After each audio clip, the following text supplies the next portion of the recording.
வணக்கம். இந்த நாளின் சின்ன சின்ன வெளிச்சங்களில் இன்னொரு புதிய சிந்தனையை தெரிந்து கொள்வோம். கடவுள் நம்மை நேசிக்கிறார். நேசித்ததின் விளைவாக நம்மை மீட்டிருக்கிறார்.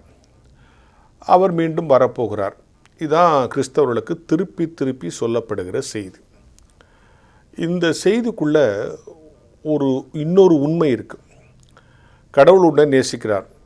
இதை முதல்ல நீ விசுவாசிக்கணும். நேசித்ததை நீ எப்படி புரிஞ்சுக்க முடியும்னா, நேசித்ததின் விளைவாக உன்னை மீட்டிருக்கிறார். நீ மீட்கப்பட்டிருக்கிறாய் என்பதையும் நீ விசுவாசிக்க வேண்டும். இப்போ அன்பு செலுத்துறதுக்கு நீ எதுவும் செய்யவே தேவையில்லை.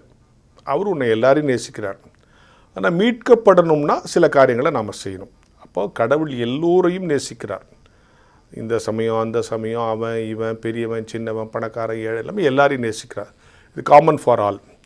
ஆனால் இந்த நேசிப்பை புரிஞ்சு கொண்டு அடுத்து அவரை என்னை மீட்கணும்னா சில காரியங்களை நான் செய்யணும். அவரை விசுவாசிக்கணும், அவரை ஏற்றுக்கணும், அவர் சொல்கிற மாதிரி பரிசுத்தமாக நடக்கணும். சில தீய சக்திகள், அதாவது சாத்தானுடைய தீய சக்திகள்லேருந்து நம்ம விலகி நிற்கணும். என்ன நம்ம மீட்கப்படும். ஸோ அன்பு செலுத்துறதுக்கு நோ எஃபர்ட் இல்லையா. அவர் எல்லாரும் நேசிக்கிறார். மனுக்குலத்தை முழுமையாக நேசிக்கிறார். யாராக இருந்தாலும் நேசிக்கிறார். ஆனால் மீட்கப்படணும்னா இந்த அன்பை பெற்றுக்கொண்டனா சில எஃபர்ட் செய்யணும். அடுத்து நமக்கு சொல்லப்படுற பெரிய விஷயம் என்னன்னா, அவர் வரப்போகிறார். இதுதான். இந்த அன்பையும் மீட்பையும் அவர் வருகை வரை பாதுகாத்து கொள்ள வேண்டும். சாத்தா என்ன பண்ணுவான் தெரியுமா?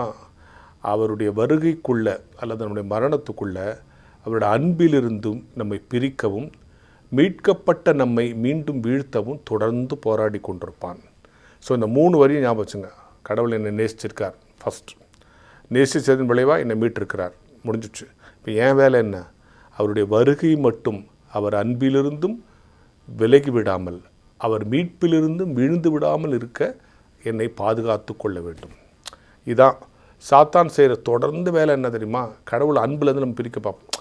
என்ன சார், கடவுளை எவ்வளோ நம்பணும், கை விட்டுட்டோம் சார். உலகத்தில் கடவுள் இருக்கிறார்ல சார். இல்லை சார், அவருக்கு கண்ணு இல்லை சார்லாம் சொல்கிறாங்களே, அதெல்லாம் அவருடைய அன்பை விட்டு பிரிக்கிறது. அன்பை பிரிக்கிற மாதிரி சூழலை உருவாக்கும். சில பேர் மீட்பை பெற்று விழுந்து விடுகிறார்கள். சார் ஒரு பெரிய ஆளாக இருந்தார் சார், நல்லா இருந்தார் சார், திடீர்னு இந்த விஷயத்தில் விழுந்துட்டார் சார், இந்த பாவத்தில் விழுந்துட்டார் சார், இந்த சோதனையில் விழுந்துட்டார் சொல்கிறாங்களே. இது 2 தான் சாத்தான் செய்கிற வேலை. எப்படியாவது அவர் அன்பை விட்டு பிரிக்கணும், உனக்கு கிடைச்ச மீட்பிலேருந்து உன்னை மீண்டும் வீழ்த்திடணும்.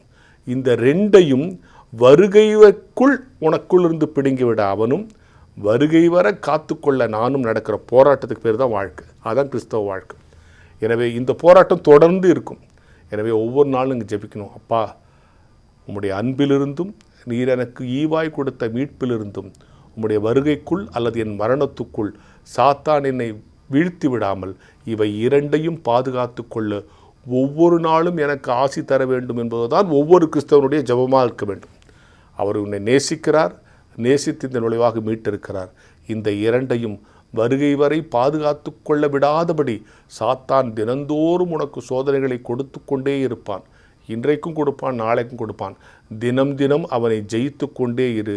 இந்த 2ஐயும் பாதுகாத்து கொண்டே இருப்பதுதான் வெவ்வேறு விதங்களிலும் சின்ன சின்ன வெளிச்சத்தின் வழியிலும் உங்களுக்கு சொல்லப்படுகிற நற்செய்தி என்கிற ஞான வெளிச்சத்தோடு இந்த நாளை தொடங்குவோம்.